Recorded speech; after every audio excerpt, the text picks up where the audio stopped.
Hi kuya, may gagawin ako kuya. Sorry ah. May gagawin ka? Po? May gagawin ka? Wala naman po. Akala ko may gagawin ka ulit. Nung nakaraan kasi kuya may event ako, di ba? Ah, ano, nagmo-model ka ba? Uy, ang galing. Ano height mo? Pandak lang po ako. Ano, Di ko- gasol? Uy, loko ka talaga, Black Dragon. Kuya, parang hindi ka pa natutulog. Tulog ka na. Sabi ko Bawal sa amin matulog eh. Jero, lagaan mo yung sarili mo kasi Bakit?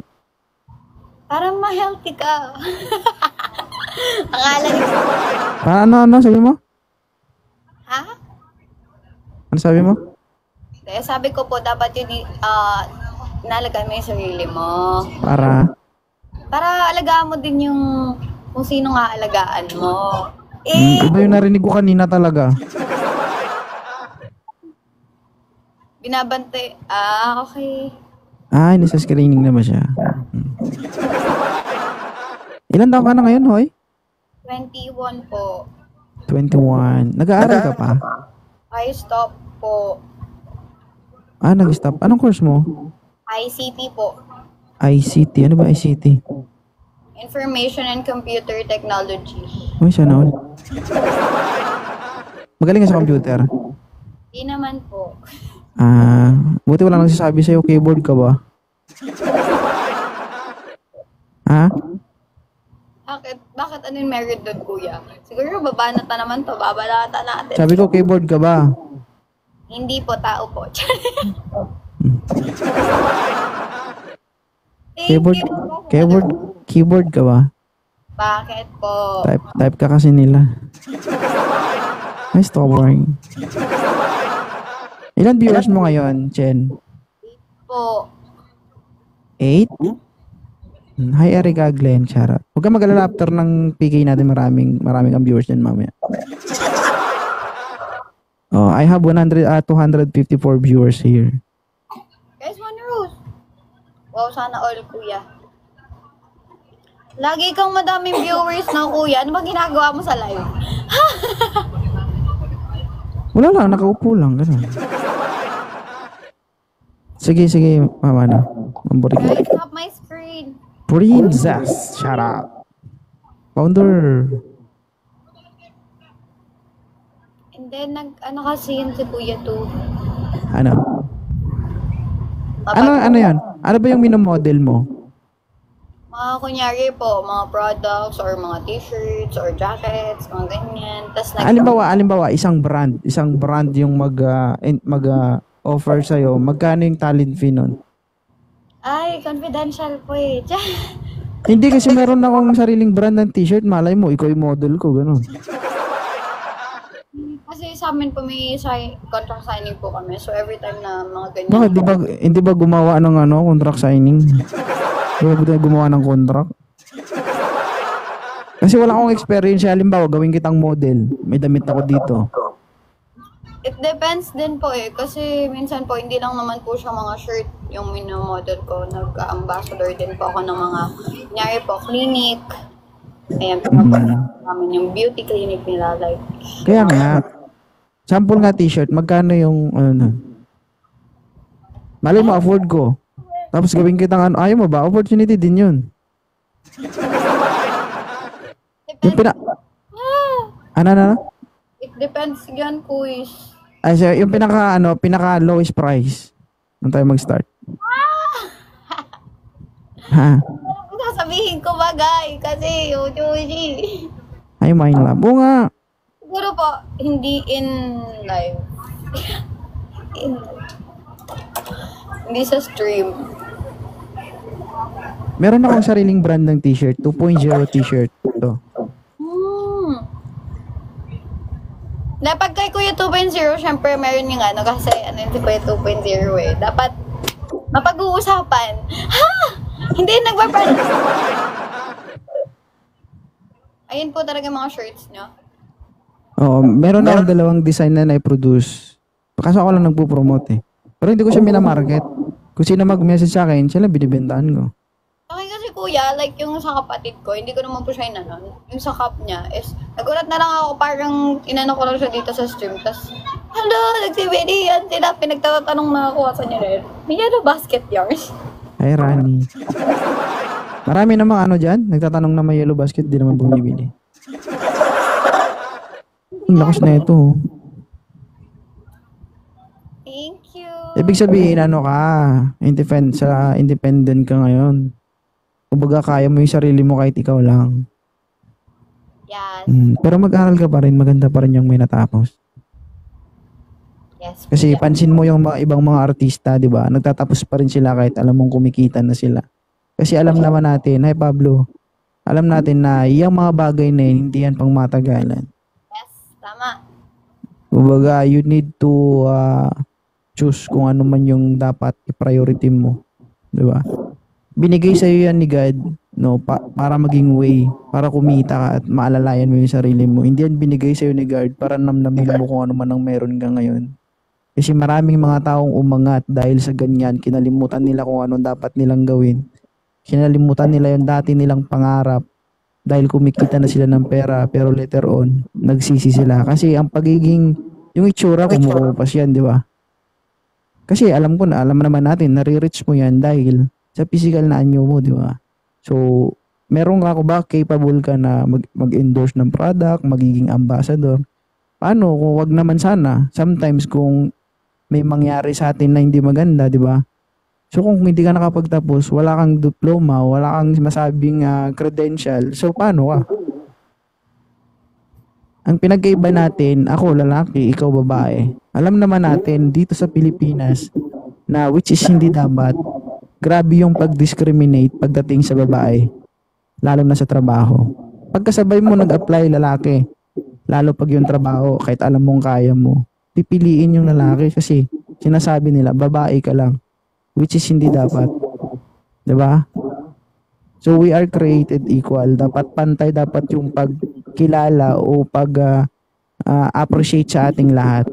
No, kasi alam na natin guys na yung babae, kayang-kaya nilang gawin yung mga nagagawa ng lalaki. So dito sa atin sa Pilipinas, kapag wala kang natapos, kapag wala kang pera, ang tingin sa'yo ng tao, basura ka. So sa ngayon, kumikita ka, may pera ka, okay ka ba? Yan kasi hindi yan consistent. Hindi habang buhay. Tingnan mo may mga sumisikat dyan. Nasiraan lang. Nasira yung pangalan. Wala nang kumukuhang magiging endorser sila. Di ba? So dapat sa mga ganyang bagay, handa tayo. So you need to secure your future pa rin dapat. Di ba? Pero dapat sa mga ganyan, di ba? Mas maganda yan. Bata ka pa. Nag-isip ka na ng mga ganyan. Malakas yung loob mo. Kasi bihira yung mga bata na ganyan eh.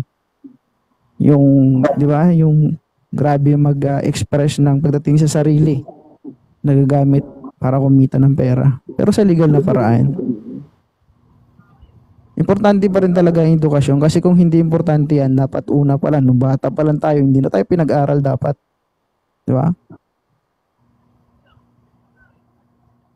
Grabe ang kuya to.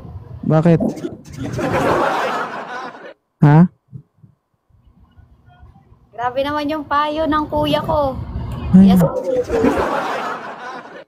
hindi totoo. Kasi ngayon, kasi hindi mo pa naranasan yan. May maraming mga artista na palaboy-laboy sa kalsada eh. Bakit? Kasi, tinamasa nila kung ano man ang meron sila during kasikatan nila, may pera pa sila. Di ba? Hindi sila nag-isip, hindi sila nag-ipon, at hindi nila sinecure yung sarili nila. So, pansin nyo ngayon yung mga artista, iba na yung mga artista ngayon kaysa mga artista dati. Yung mga artista dati, basta lang artista na sila, okay na sila eh. Pero yung mga artista ngayon, mga kasing edad mo, nagtatapos sila ng kolehiyo. If in case na mawala na sila in showbiz, di ba? Meron silang mapupuntahan ng magandang trabaho. Tsaka importante pa rin talaga sa atin. Alam naman natin sa Pilipinas, pag wala kang natapos, ibang tingin sa'yo ng tao eh. Diba? Alam mo, kahit hindi mo man nagamit yung pinag-aralan mo, may diploma ka. 4 years course, graduate ka. May credential, may eligibility ka kung tawagin. Diba? Degree holder ka. Ibang tingin sa'yo ng tao. Ganun sa Pilipinas eh. Pero hindi dapat ganun, guys. No, kahit basurero 'yan, kahit nagtitinda ng isdain sa palengke, pare-parehas lang tayo lahat. Nagkataon lang siguro sa time nila na walang-wala sila kaya wala talaga. Supposed to be kami walang-wala din eh. Pero dumiskarte talaga ako. Anong year ka nag-stop? Magka-college na po sana. Ang nangyari kasi kuya is, graduate na po ako ng grade 12. Thank you, RG. Tapos, nag-aral po ako ulit ng curricular course sa kurso ko po. Tapos, bali, tatlo na yung diploma kong nakuha. Even hindi pa ako nakapag-college pa, is meron na pa akong nakuha dun sa extracurricular ko po na study sa ICT. Which is, nakagraduate naman po ako doon. ICT? IT po. Okay. Tapos yung, ano kasi, kuya, di ba? Diploma ko nung fourth year high school. Tapos Okay. diploma ko nung senior high school. Tapos yung extracurricular ko. Anong course yun? IT din po. IT din. Ilang years? Di po siya umabot ng years, months lang po yun eh. Parang ano lang po kami, binigyan po kami ng ganong opportunity para... Parang if ano ever siya, naging vocational course. Parang ganun. Kasi if ever daw po na hindi ka makagraduate pa ng college, you can work sa mga companies po na ano ganun. Pero bala ko din mag-aral kuya, kahit ganun. Tsaka yung ano, yung pagmo-model. Ano din naman yan, by schedule din lang naman yan, di ba? Hindi naman yan totally buong araw. Ano po yun, it depends. Kung may shooting, kung may event sa ganito, kung may kailangan ng backup na artist dito, like extra, ganyan. Ang Katulad po sa sunod. Artista pala ito, guys. Ha? Batang Quiapo, yan, may kinukuha din po kami dyan. Tapos, yung mga shooting po ng mga MV, music video po nila sa custom, mga ganyan. Lakas ng kapit mo ah. Kapit lang. Mga pageantry, kaso hindi ko pa po yung sa mga pageant ngayon. Tapos, hindi ko nga rin alam, kuya, ba't ako naging model? Ang pandak ko naman. Nakakaya naman sa heels eh. Maniniwala ko, kuya, na naging model ako ng 5 flat or 5'1 lang ako. Hindi naman kasi lahat ng for me ang pagka-appreciate sa pagiging model, hindi lang sa height. No, para masabing model ka, dapat in general ba, kaya kang tignan, Model diba? sa mga ganyan, mga words na ganyan. O halimbawa ako yung owner, gagawin kitang model. Maganda ka, sexy ka, pero wala kang kwentang kausap. Sa tingin mo kukunin kitang model. 'Di ba? I agree, kuya. Ang pagiging model ng isang tao, mapababae man yan o lalaki, wala yan sa panlabas, nasa panloob yan. Sabi nga, 'di ba? Hindi lahat ng model gwapo, maganda. Tama? Totoo yan. Marami akong nakikitang model ako, hindi ako gwapo guys. In my own opinion lang yun. May critics lang yun. Okay? So maraming model guys na hindi dapat lang para sa akin yung pagiging model, hindi lang itsura yung pinagbabasihan. Hindi lang dapat basta sexy ka. Dapat may utak ka. No? May utak ka, marunong ka makisama, may respeto ka. Yun yung kabuuan ng pagiging isang model. Opo. Kasi, sa totoo lang, guys, hindi naman lahat ng nakikita ko model is ganun talaga. Hi, Gerald. Hindi rin lahat maputi, hindi rin lahat makinis, hindi lahat. Kasi iba Patingin mo, halimbawa, i-model mo, lipstick, kailangan ba matangkad? Di ba? Hindi naman. I found her. Opo. Kasi kinuha po ako last time sa lip tattoo. Which is, yung hinahanap po nila is yung define yung lips, yung talagang ano po yung lips. Pero, yun nga po, yung sabi ko na kunyari, ganun yung mga hinahanap. Hindi naman kailangan ng height doon. Tama si Kuya 2.0. Zero doon. Thank you, RG. Thank you, Reda. Hindi lahat ng model kailangan maganda. Meron dyan, kailangan pagiging endorser ka. Hindi mo kailangan maganda kasi merong maganda pero tanga. Opo. Di ba? Kaya to. Merong magwapo pero bobo. Halimbawa, kunin kitang model ngayon, kunin kitang endorser ng product ko, tapos hindi ka marunong maggaganong-ganong ka lang dun ng product, tawag sa'yo, tanga. Di ba? Dapat, kailangan mo i-convince pa rin yung, di ba, consumers na bumili sila. Dapat, marunong ka rin magsalita. Di ba? Paano ka masabing model dahil may tsura ka lang? Ay, product ko ganda lang. Di ba? Okay lang kung model ka ng bench tapos maganda katawan mo tapos post ka lang ng ganun. Hindi ka naman nag-endorse dun eh. Na kailangan mo magsalita, di ba? Mag-post ka lang naman eh. Pero kung kailangan mo magsalita, ganun. Kasi di ka marunong magsalita. Ano yung ganda lang? Walang utak. May shoot po ako this April. If ever po naman tuloy yung shoot ko, pwede ko pong yung brandings nito po niya. Ano? May photo shoot po ako this April. Oh. If niyo po ako sa shirt niyo, ano po bang plan if ever? Tinatanong ko kayong price, hindi mo naman sinasabi. Kasi ikaw na yan, kuya, to eh. Hindi baka hindi ko kaya. Baka hindi ko kaya yung price. Oh. Hindi, basta ipipm ko na lang po kayo. Pero if ever po na ganun, paano yan pong setup? Paano natin siya, ganun? Hindi ako makasabing oo kasi kung hindi ko kaya yung presyo. Oo, mong utang ako. Pwede, kasi kapag kakilala ko naman po, medyo inaano ko naman po. Ay, sana all. Tignan nyo guys, tignan nyo. 13K followers. Ang kukuha ng endorser, 295,000 followers. Grabe talaga yung dating ni Hoy. Pero, deserve niya yan guys. No? Pero hindi ko kaya siguro yung price. Hindi na. Kuya, baka siguro kung ako yung magpa-model sa'yo, talagang di kita kaya sa price. Hi, lovely Abiobira. Hindi naman ako nagmo-model eh. Hi, Jonathan. Siguro kung may pa-model ka sa aking product, hindi siya magiging seryoso. Baka magiging komedyante siya. Ay, Sabana. Hindi, kuya, if ever lang po. Kasi may shoot talaga ako, kuya, na inaano po ngayon. If ever na, kunyari okay tayo na sa ganun, pwede ko din po, if kasi kanto, kuya, if meron kang product na for shoot, meron po siyang kuha kayo ng photographer, something like that. Or, kasi ako, kuya, may shoot nga din po ako, kaso nga, own damit ko po kasi yun. So, if magpapaano po kayo ng clothing, it depends din po kung ano. Pwede ko siya isabay sa shoot ko or pwede pong kayo yung mag-rent ng photographer for that. Photographer. Yung mga photographer naman ko yung affordable din. Pero ikaw parang hindi ka affordable eh. Kuya! Promise! Bababa ng taong inis! Hi, Ma'am Gary. Parang high cost ka eh. Parang yung parang, alam mo yun. Minsan, kuya, nag-ex-deal ako. Like, kunyari, may product na pinapano sa akin.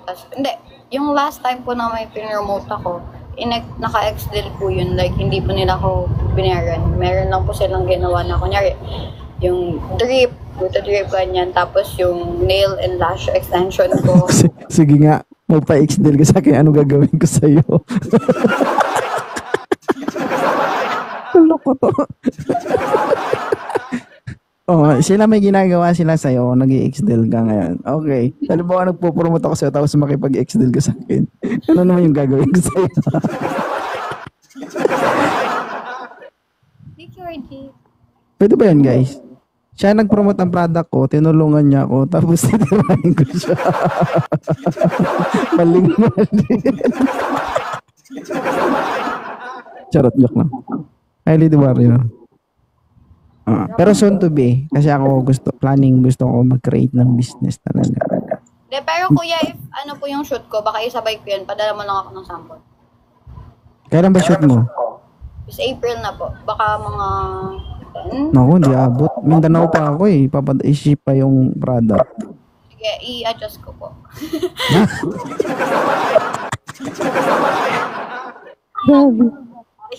In-adjust, no? Okay na lahat. In-adjust para kay Kuya 2. Wag mong i-adjust. Malay mo, may susunod pa yan. Yes. Pangit naman yung ako yung hahabulin. Dapat ako yung maghabol. Kasi gusto ko kasi yung naghahabol talaga ako. Ayoko yung nahabol ako. Kasi habang umahabol, tumatahol ka pa. Aso. Eileen. Pero good job. Dapat ganyan guys. Sabi ko nga, there is a lot of way para maghanap ng pera. Tulad yung ginagawa niya. Di ba? May cellphone tayo, pwede tayong mag-vlog. Kung may tsura ka, pwede kang mag-model. Di ba? Hindi hadlang yung pagiging mahirap o walang-wala sa buhay para sabihin yung hindi ako makapag-aral, hindi ko kayang kumita ng pera. 'Di ba? Kahit ano mo 'yan, basta legal na paraan, gamitin mo kung anong sources ang meron ka. Tulad niya, 'di ba? Itsura yung meron siya. Yan yung kapital niya. So kailangan mong ingatan 'yan kapag nagasgasan niya, naku day. Oo. Kaya pag nagkaroon ka ng boyfriend, huwag mong ipasambal sa boyfriend mo 'yan, oh. Mahal 'to. 18. Totoo, kasi 'di ba? Diyan ka kumikita eh. Tulad niyan, 'di ba? Wala kang ginagawa, ang daming nagsisend sa'yo. Ako mamatay-matay na ako sa sinasabi ko dito, walang nagsisend sa akin. Yan ang pinagkaiba natin. 'Di ba? Yan, alam niyo ba guys, sa social media, yun yung pinagkaiba ng lalaki at babae. Yung lalaki, kahit anong gawin ng lalaki, walang nagsisend. Yung babae, pangiti-ngiti lang. Tingnan, ang dami nagsisend. Alam yung tawag dyan? Talent. Talent yan. Yung sinasabi ng ibang babae, ay wala akong talent. Uy, meron. Hindi mo namamalaya, napapakinabangan mo na. Simpleng ngiti mo lang, talent na yun. Di ba? Kapalang ng mukha yung kapital. Bakit ka? Sa simple pakikipag-usap mo nga lang sa isang tao eh, tapos nakuha mo yung attention niya, talent na yun. Di ba? Pero bilib ako sa talent mo, Day. Oh. How to be you. Actually, kuya, kaya din ako nag-stop kasi nag-ano din po ako eh. Yung papa ko po nasa province, tapos nagpapadala po ako doon kasi nagpapagawa din po ako ng bahay. Ay, sana all. Diba? Mga nag-aaral. Si papa po, pinastop ko siya ng work para makapagpahinga din po. Tapos yung bahay na po. Pero tama yan. Patay mo yung music mo. Yung music mo maingay. Mamaya, palabasin ko talent mo, pasayawin kita dyan. Hindi, ay,